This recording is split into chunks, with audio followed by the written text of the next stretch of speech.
again, everybody, welcome back to Will Does Magic. I'm Will and hope you're all having a magical day. Now today I'm back with another performance in the tutorial on probably my first trick I ever learned for card magic.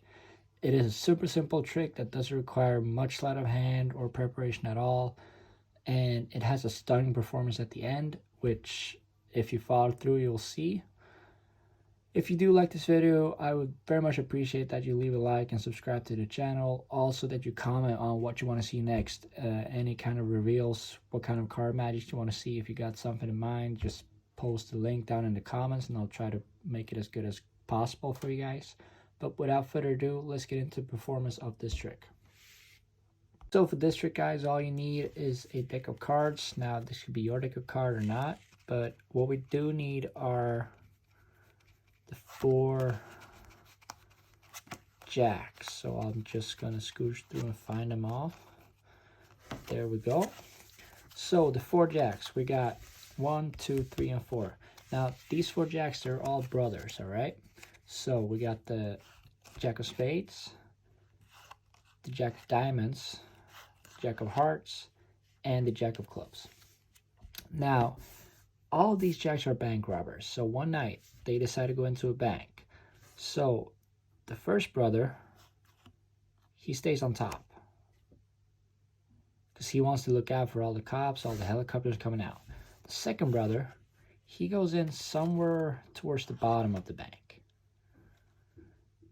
The third brother, he goes in more towards the middle.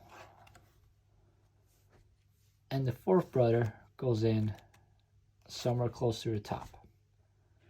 Now they all move into the bank at the same time and they start working. A while into their heist, the oldest brother sees and hears the cops and he makes a call for all the other brothers to come to the top. Now with a snap of my fingers and with the help from the oldest brother, the second, third, and fourth jack all come back to the top. But that was the trick, guys. I hope you enjoyed it. Now let's get into the tutorial of this trick. So for this trick, guys, all you really need is the 4 jacks, or you can use the kings, queens, whatever you want. If you want to use 2, 3s, as long as you have 4 of a kind, and a deck of cards. Now, the whole principle of this trick is actually when you pick out the jacks. So usually these are not out in the open. They're somewhere in the deck to start with. Now it'll be easiest if you have a spectator, because then you can kind of misdirect them. I'll tell you why. But you go through telling them that you're going to find the 4 jacks. So there's 1,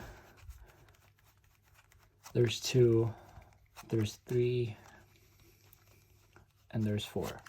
Now when you turn the deck over, you want to get a pinky break under the 3 first cards. Now the reason why you want to hand these out to spectators is that when they look at them, you can quite easily count out 3 cards and get what's called a pinky break, which is simply when your pinky is having a little break underneath a certain amount of cards. So in this case, we need 3 cards and a pinky break. So we counted out 3 cards, kept the pinky, put them back on top. Now this creates a little gap from behind, which the audience or spectator doesn't see, but it'll be very useful for us later on. So you take the jacks back from the spectators, you collect them, and then you put them back on top of the deck.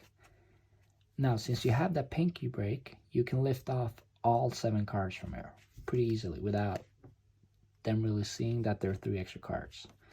Now once you do that, you want to hold what's called a biddle grip. So thumb in the back, which goes in that little break, and then along a ring finger or 3rd and 4th finger on the front side. Now to an untrained eye, this does not look like it's 7 cards. It looks like it's 4 still, and because the spectator believes it's 4, they will see 4. So you pick them all off, 7 cards, and then you start peeling off one by one with your thumb, and then you say 1, or the oldest jack, the first jack, whatever you want to say. 2, 3, and then you place the 4th jack with the 3 cards underneath on top. Now, since they saw 3 jacks going off backside down here, when you put them down and put the first jack out, they'll believe that this is still a jack, which are actually 3 just random cards. So when you keep going saying that they're going to do a bank heist, you take the first card, which they believe is a jack, but reality isn't, and put him towards the end of the deck. You do the same with the second card, which they still believe is a jack, somewhere in the middle. And the third card, which they also believe is a jack, somewhere close to the top. And then you make sure that you don't show the underneath side of it, because then they'll see those are not the jacks. But you make sure that they see that all those cards are sticking out in different places of the deck. And you push them in. And from here, the trick is pretty much done, because on top you got 3 jacks who are all sitting and just waiting. So now you can put a deck down and say that you can even put the other jack on top if you want, and say that they're starting working. Suddenly the oldest or the top jack here's cops or whatever, and then he calls on the brothers to come back up, and with a snap, 1, 2, 3, and 4 jacks are all back on top.